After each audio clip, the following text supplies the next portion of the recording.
જિલ્લા પંચાયતના પ્રમુખ એવા મનજીભાઈ વસાવા, પર્યુષાબેન વસાવા, તમામ જિલ્લા પંચાયતના સભ્યશ્રીઓ, તાલુકા પંચાયતના પ્રમુખ, તાલુકા પંચાયતના સભ્યશ્રીઓ, સરપંચશ્રીઓ, તમામ સામાજિક સંગઠનના પાર્ટીઓના પદાધિકારીઓ, સાથે આઈસીડીએસના અધિકારીગણ, જિલ્લાના વહીવટી તંત્રગણ, આંગણવાડી બહેનો, અહીંયા અભ્યાસ કરતા વિદ્યાર્થીઓ, મીડિયાના મિત્રો, પોલીસ અધિકારીઓ, આજના કાર્યક્રમમાં સૌને હું આવકારું છું.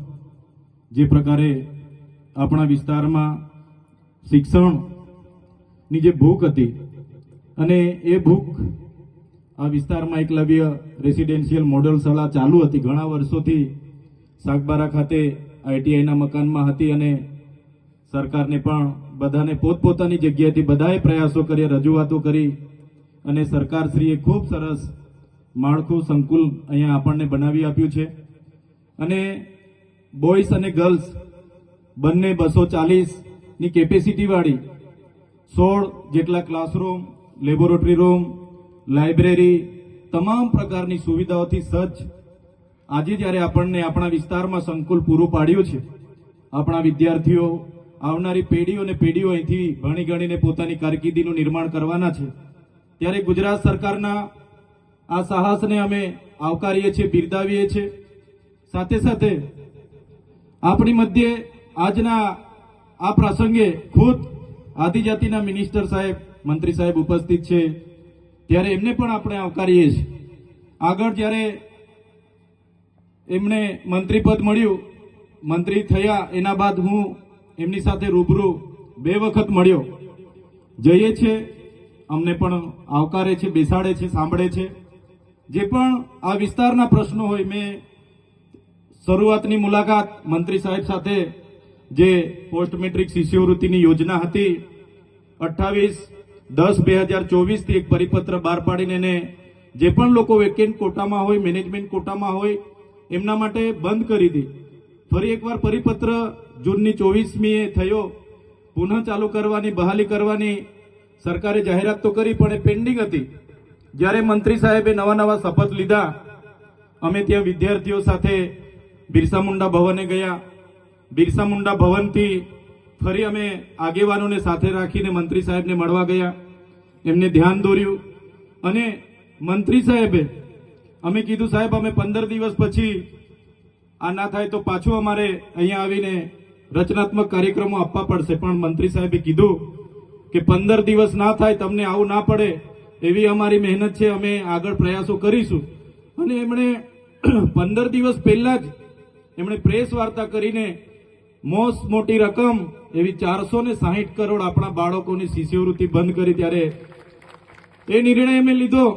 એમનું જેવું પ્રેસ કોન્ફરન્સ થયું અને સમાચારના માધ્યમોથી મને જાણવા મળ્યું, ભલે અમે અલગ વિચારધારા, અલગ પાર્ટીમાં હોઈએ, પણ મંત્રીશ્રીના પ્રેસ કોન્ફરન્સને 1 જ કલાક પછી મેં મંત્રીશ્રીના નિર્ણયને આવકાર્યો, એમનું સમર્થન કર્યું કે જે પણ અમારા નરેશભાઈ પટેલ સાહેબે જે નિર્ણય અમારા બાળકોના ભવિષ્ય માટે લીધો છે એમને હું આવકારું છું અને અમે ખુલ્લામાં એમને સમર્થન કર્યું છું. ત્યારે મંત્રી સાહેબનો પણ બધાના પ્રયાસો હતા, સાંસદશ્રીઓના હતા, ધારાસભ્યશ્રીઓના ધ્યાને રાખીને એમણે કર્યું. ત્યારે અમે એમના નિર્ણયને જાહેરમાં આવકાર્યો હતો અને એમને સમર્થન પણ કર્યું હતું. બીજા 3-4 મુદ્દે પણ અમે એમને બીજી વાર પણ મળ્યા હતા. સાહેબને તે પણ યાદ છે કે બીજી વાર પણ અમે મળ્યા હતા. સાહેબ સાથે આપણા વિસ્તારના બાળકોના ફૂડ બિલની પણ અમે ચર્ચા કરી હતી કે આશ્રમ શાળામાં ભણતા બાળકોને ફૂડ બિલમાં 2100 રૂપિયા મળે છે, પર ડેના 70 રૂપિયા મળે છે, તો બાળકો ખૂબ સારી રીતે ભણે, એની થાળીમાં પણ પૌષ્ટિક આહાર હોય, એ બાબતની અમે એમની સાથે ત્યારે પણ ચર્ચા કરી હતી. ખોટા જાતિના પ્રમાણપત્ર જે બીજા જ્ઞાતિના લોકોને આપવામાં આવે છે, અમે તે દિવસે મંત્રી સાહેબની સાથે બેસીને એની પણ પરામર્શ કર્યો હતો કે સાહેબ આમાં વિશ્લેષણ સમિતિ આગળ તપાસ કરતી નથી, હવે તમે છો, તમારા પર અમે અપેક્ષા લઈને બેઠા છે, તમારે એ ખોટા જાતિના પ્રમાણપત્ર લઈને જે પણ લોકો જે પણ કક્ષાએ હશે, નોકરીમાં હશે કે શિક્ષણમાં હશે, એવા લોકોને આપણે વિશ્લેષણ કમિટી દ્વારા શોધવા પડશે અને એ જે એમને જાહેર કરવા પડશે, એ પણ અમારી વાત હતી. જે 40% માર્ક્સ ફરજિયાત લેખિતમાં લાવવાના એવી જે હમણાં ગૌણ સેવા પસંદગી મંડળે નિયમ બહાર પાડ્યો છે ત્યારે આદિવાસી સમાજને આર્ટિકલ 330, 332 અંતર્ગત જે શૈક્ષણિક અનામત મળી છે ત્યારે અનામતની બેઠકો 40% માર્ક્સ ફરજિયાત લાવશો તો જ નંબર લાગે એવી જે કન્ડિશન છે એના લીધે કેટલાક સીટો આપણી ખાલી રહી છે. તો સાહેબશ્રીને અમે એનું પણ ધ્યાન દોર્યું હતું અને એમાં પણ આવનારા દિવસોમાં અપેક્ષા રાખીએ છીએ કે એમાં પણ ગુજરાત સરકાર આપણા મંત્રીશ્રી રસ દાખવીને આગળ તજવીજ કરે. માન્ય મંત્રી સાહેબો તમે બેઠા છો, સાંસદ સાહેબ પણ છે. સાહેબ આટલો મોટો મારા વિસ્તારમાં કાર્યક્રમ છે, કલેક્ટર સાહેબ, પ્રાંત સાહેબ અને પ્રાયોજનાજી, શર્માજી, હું અહીંનો ધારાસભ્ય છું ભાઈ. મને કેમ કોઈ ફોન બી નહીં કર્યો, પત્રિકા નહીં, જાણ નહીં, ખુલાસો કરો. હું ધારાસભ્ય છું ભાઈ. આ મારું અપમાન નથી, મારી જનતાનું અપમાન છે. આ મારું અપમાન નથી. મને કોઈ કાર્યક્રમનો મોહતાજ નથી. મને પત્રિકામાં નામ આવે, મારી તકતીમાં નામ આવે તો જ ચૈતર વસાવા આવે એવું નથી. ચૈતર વસાવા નામ માટે હું નથી આવતો. મારા જનતાના, મારા સરપંચે કીધું કે આટલો મોટો કાર્યક્રમ છે શિક્ષણનો, સાહેબ તમારે આવવું પડશે એટલે મેં આવ્યો છું. અને કલેક્ટર સાહેબ તમારી જવાબદારી છે, તમે વહીવટ છો, તમે મને ફોન કરીને જણાવો ને કાર્યક્રમ છે. મંત્રી સાહેબ ગાંધીનગરથી આવે છે, કઈ તકલીફ છે અમારાથી તમને? પ્રાયોજનાજી, શર્માજી, તકલીફ આપતો તો કેમ ભાઈ તમે અમને જાણ નથી કરતા? કેમ આમંત્રણ નથી આપતા? તમારું વહીવટી તંત્ર હું ધંધા કરે છે ને બધું ખબર છે. હમણાં મોદી સાહેબ આવ્યા હતા, ખર્ચો થાય ભાઈ, 8-10 કરોડ રૂપિયાનો ખર્ચો થાય.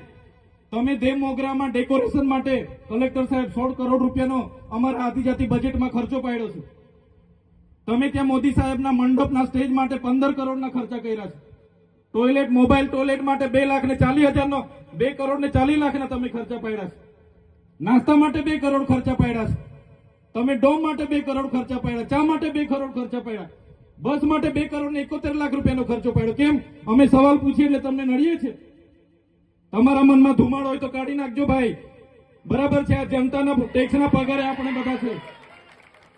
આ જનતાના ટેક્સનો પગાર મને પણ મળે છે, તમને પણ. કલેક્ટરથી તલાટીથી લઈને કલેક્ટર સુધીના બધા તમે નોકર છો, અમે બધા સેવક છે. આ લોકોએ જે પણ કે અમે પ્રતિનિધિ છે, અમને અધિકારો આપ્યા છે. તમે અમને કેમ અહીંયા બોલાવ્યા નથી? ના સાહેબ, અમારે વિદ્યાર્થીઓ અમે કેવું પડે છે. અમને કઈ, તમે દર વખતે ચિકદામાં કીધું, દર વખતે આ જ પ્રશ્ન ઉભો કરો છો, દર વખતે આ જ પ્રશ્ન ઉભો કરો છો. ઓ ભાઈ, ધારાસભ્ય છું, લોકોએ મને ચૂંટ્યા છે, મને આમંત્રણ જોઈએ ભાઈ. આ કોઈના પૈસાથી આ બિલ્ડિંગ નથી બની, તમારા ઘરના પૈસાથી બની છે. અરે વિષય પર તો મને આમંત્રણ કેમ નથી આપ્યું? મને જાણ કોઈ એક ફોન કેમ નથી કર્યો? કેમ ભાઈ? અમે ધારાસભ્ય ચૂંટાયેલા છે, લોકોએ અમને અધિકાર આપ્યા છે, અમારો અવાજ તમે દબાવવાની વાત કરો છો. અમને કેમ નથી આમંત્રણ આપ્યું? તમે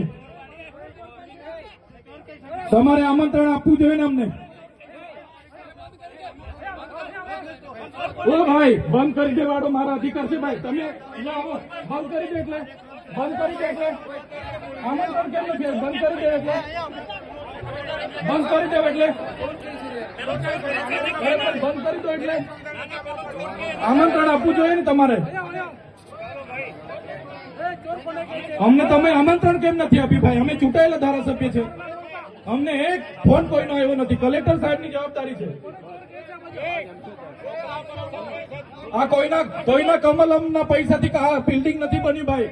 કોઈ તો પછી પણ સાહેબ અમે તમારી રિસ્પેક્ટ કરીએ છીએ સાહેબ. ને દરેક સરકારના કાર્યક્રમમાં હું હાજર રહું છું.